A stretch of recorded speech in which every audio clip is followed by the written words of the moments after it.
Welcome to the Banker Lamp. Please enjoy the video. You start by locating the backup files Autocad often creates. Open the project folder and search for back and $SV extensions.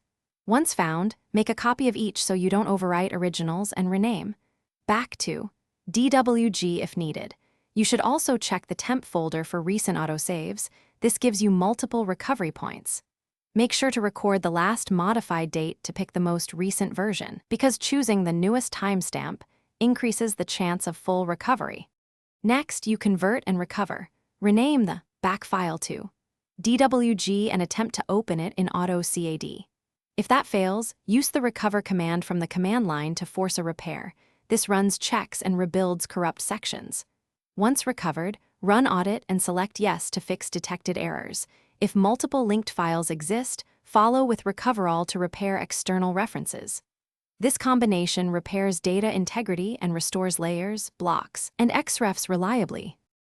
Finally, save the recovered drawing under a new file name and create an immediate backup so you can revert if needed. Once saved, purge unused objects and save again to reduce corruption risk. Consider exporting to DXF and re-importing if elements remain corrupted. If Autocad cannot recover the file, restore from cloud backup or earlier local copy.